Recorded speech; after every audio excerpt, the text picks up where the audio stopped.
Welcome back to queen's kitchen.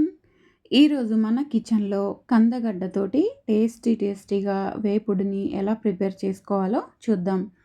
దీనికోసం ముందుగా ఒక చిన్న సైజ్ కంద తీసుకొని దాన్ని శుభ్రంగా మట్టి లేకుండా వాష్ చేసేసి పైన పీల్ మొత్తం తీసేసుకొని ఇలా చిన్న చిన్న పీసెస్ లాగా కట్ చేసేసుకోవాలి.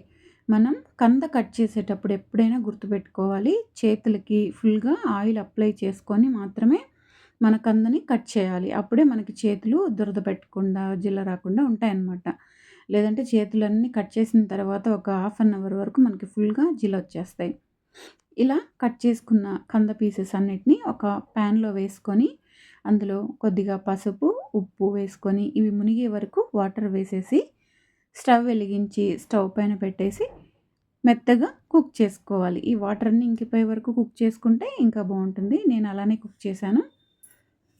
ఇలా కుక్ చేసేసుకున్న కందని తీసి పక్కకు పెట్టేసి ఇప్పుడు అదే స్టవ్ మీద ఇంకొక ప్యాన్ పెట్టుకొని మనం మసాలా ప్రిపరేషన్ చేసుకోవాలి. మసాలా కోసం కొద్దిగా శనగపప్పు, కొద్దిగా బుడ్డపప్పులు, కొద్దిగా జీలకర్ర, కొద్దిగా నువ్వులు, కొద్దిగా వెల్లుల్లిపాయలు, కొద్దిగా మిరియాలు, కొద్దిగా ధనియాలు, వీటితో పాటు మన దగ్గర ఎండుమిర్చి కూడా ఉంటే వేసుకోవచ్చు. నా దగ్గర లేదు, అందుకోసమే నేను కారం యూస్ చేశాను. ఇవన్నీ ఫ్రై చేసేసుకొని మిక్సీకి వేసుకొని మెత్తగా పౌడర్ చేసుకోవాలి. ఇప్పుడు అదే ప్యాన్లోనే ఒక 2-3 టేబుల్ స్పూన్స్ వరకు ఆయిల్ వేసేసి ఆయిల్ కాగాక పోపు దినుసులు కూడా వేసి ఫ్రై చేసుకోవాలి. ఇప్పుడు అందులోనే కాస్త కరివేపాకు, ఒక మీడియం సైజు ఉల్లిపాయ ముక్కలు కూడా వేసుకొని బాగా రెడ్ కలర్ వచ్చే వరకు ఫ్రై చేసేసుకోవాలి. ఇలా ఫ్రై అయిపోయిన తర్వాత మనం ముందుగా ప్రిపేర్ చేసుకున్న మసాలా పౌడర్ కూడా వేసేసి దీన్ని కూడా పచ్చి వాసన పోయే వరకు ఫ్రై చేసుకోవాలి.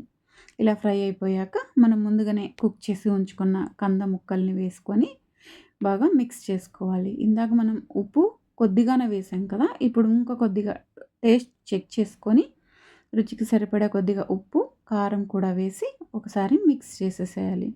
ఇప్పుడు ఇందులోనే కాస్త పచ్చి కొబ్బరి తురుము కూడా వేసి మిక్స్ చేసుకోవాలి. తర్వాత కొంచెం కొత్తిమీర తరుగు కూడా వేసేసుకొని ఒక 2 మినిట్స్ అలా స్టవ్ పైన ఉంచేసి మగ్గిన తర్వాత స్టవ్ ఆఫ్ చేసుకుంటే మనకి ఎంతో టేస్టీ కంద ఫ్రై అనేది రెడీ అయిపోతుంది. చాలా రుచిగా ఉంటుందన్నమాట.